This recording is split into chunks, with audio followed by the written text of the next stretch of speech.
The Depth to Delve Deep by Writer. Chapter 12. The Windy Way. Rote's now on a different coach owned by another company, and they will not accept a return receipt as payment for fare. As a result, the £7 return from the Castle Keep is relinquished to another bus company. There's no winning, though. He hopes the bus will wind its way back home through the wild windstorm.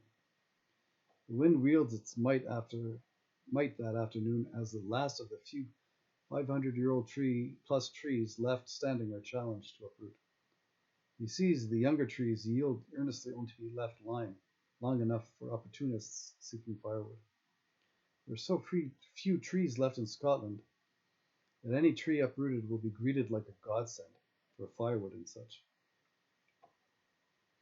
It seems Scotland's scenic history is a hackneyed hell of hewn hope.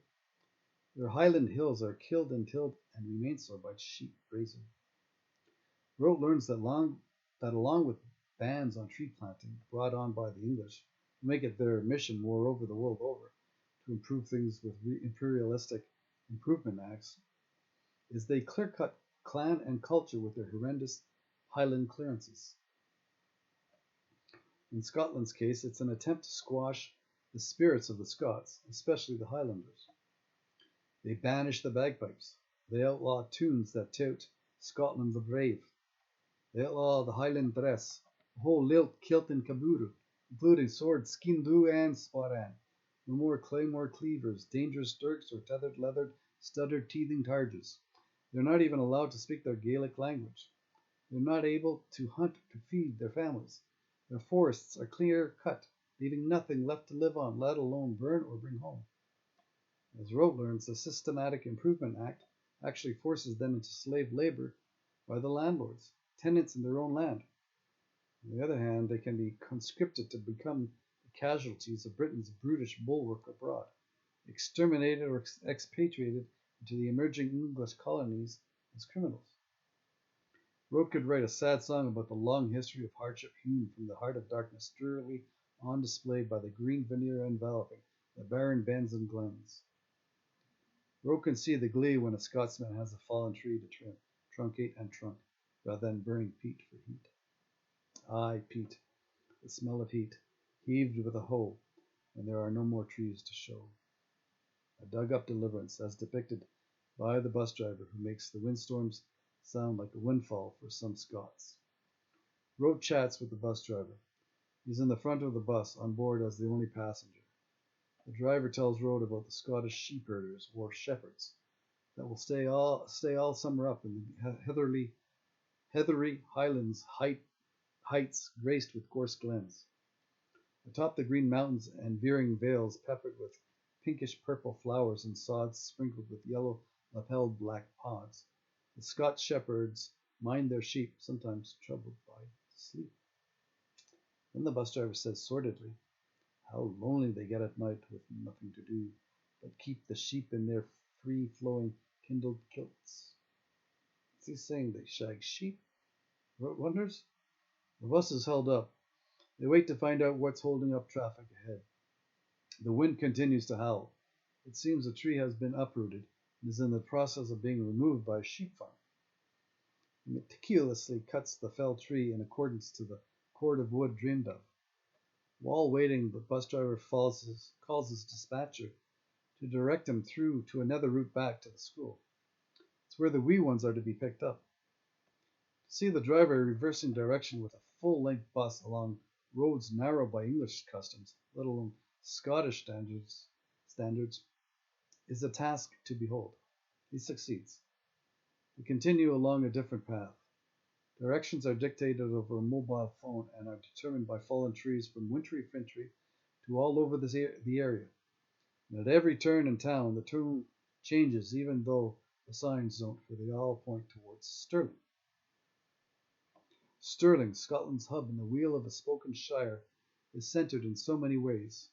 It's midway between Glasgow and Edinburgh, and once the capital of Scotland. Rote's quite happy to see a side of Scotland that normally no foreigner usually sees, save for the ones who know the area's rural inhabitants. Nevertheless, he worries if the bus will ever make it back through an ever-changing obstacle course of a few fallen trees. The bus driver himself is completely clueless of where he is at times, and like Rote, feels assured each time they come to a crossroad or a roundabout, where there is always a sign to be seen connoting a country mile, an Irish smile, this way or that way to Stirling it seems. Rote imagines the ancient Roman road systems known to be straight as the crow or Corby flies, and then sees why the Romans never settled Scotland. Maybe the midges, too, play a role. The Romans must have been lost in the labyrinth, trying to straighten lines and directions of earthen arteries, seemingly leading nowhere and everywhere at the same time to Stirling. The Romans never truly conquer Scotland, and her roads attest to that. Romans aside, Rote never reaches the school where the wee ones, including the inn's children, are to be brought home. Fortunately, they are picked up earlier due to the wind worries. The bus driver, having done his due in lieu of not reaching the fair's destination, just points Rote nonchalantly in the direction of an assumed connecting bus. Rote knows the storm has sent all awry, but he's still a bit miffed at being stiffed mid-trip. Rote leaves without a word in the direction of the hoped-for connecting bus. Rote wonders if the bus just on couldn't get to where he's headed, and how another bus from the same location can fare any better. Another fare is paid as he boards a bus 20 or so minutes later. On they go towards Drimmen without any major problems. Once in Drimmen, he has several options. Call a cab, wait for a connecting bus that obviously won't be coming, surmised as he has already been by earlier with the wee ones, and the last choice, which he begrudgingly takes, a long hike home. Off the bus, the weary warrior walks back to the inn in the pouring rain amidst a wind that will wind up any top. He walks along a road more travelled than not, from Drimmen to the inn. An old drove road rimmed on the right by the range and on the left by the loch. It's only a few country miles. The brave bens and green glens along the West Highland way through the pass of Balmaha and beyond to Rower Dernan and the reaches beyond in Inversnaid are bequeathed by the sacred oak, birching birth, and hazel hunches. Along with the loch, the land is littered with the many shaggy sheep grazing pastures along the road. The sights are something to see. He can do without the wet.